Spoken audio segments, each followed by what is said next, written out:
Hello everyone, we are excited to share our project with you. It's an IoT-based system that helps monitor environment for contamination and pollution in real time. The system collects data from sensors, place it in different locations, and process it through a central server. This allows us to detect risks early and predict problems before they happen. So by using standard communication methods, the system connects devices easily and can grow as needed. The ACT project is designed to be modular and easy to use. It includes a website for sharing information, a Python library with all ACT tools, a central server with a Flask API and an MQTT broker, a middleware based on the oneM2M standard to connect all the parts. We have also added a Acme CSE which uses the oneM2M standard to ensure everything communicates smoothly and follow the same rules. In addition, we have a mobile app that alerts users when they enter areas that might be risky. So let's get started with the demonstration. We'll start with the main server, called the National Control Service. This server hosts the application's website and is currently running on a laptop. It works alongside a local service connected to the Acme network. So the Acme network uses the oneM2M standard to enable smooth communication between the main server and the local service. So both components are up and ready for the demonstration. So the system also supports adding a new local service for different organizations or zones. For example, a group could set up their own detection service for specific rooms or locations. So this service will send data directly to the main server, allowing multiple users to monitor different areas within the same platform.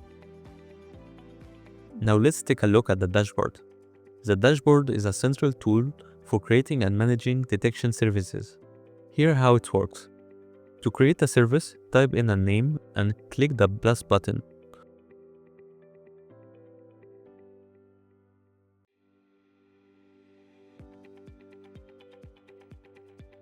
The service initially appears as inactive, so click the activate button to start the service, which will send simulated data to the main server.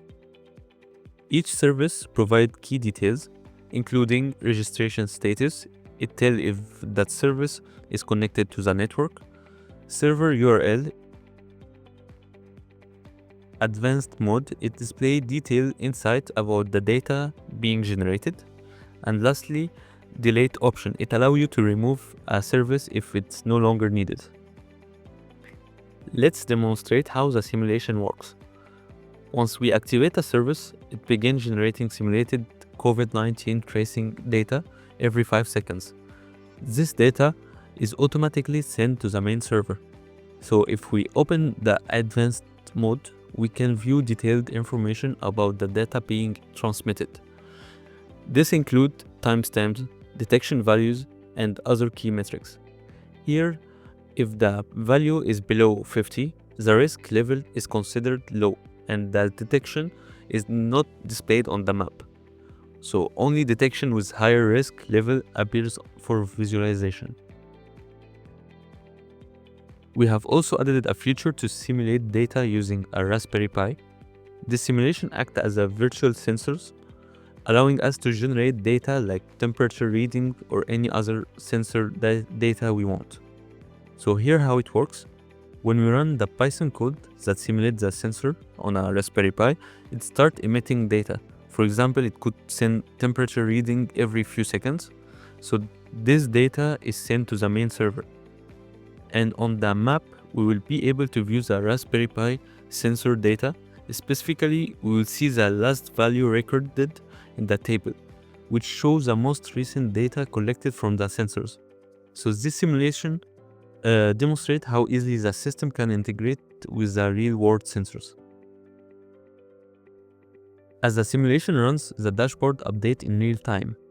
The service status changes to active, confirming it's working. Timestamps appears and showing when the data starts and stops. And new tracing data is displayed regularly on the dashboard. We can also use the map interface to visualize this data. user can draw a polygon shape to filter detection within a specific area, or expand the shape to include more data points. For example, drawing a larger area might reveal additional detection points.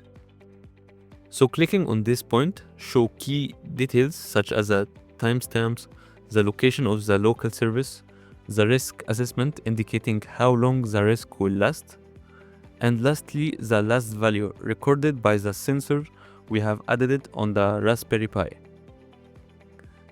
The map also allows users to explore historical data, offering insight into patterns and trend over time.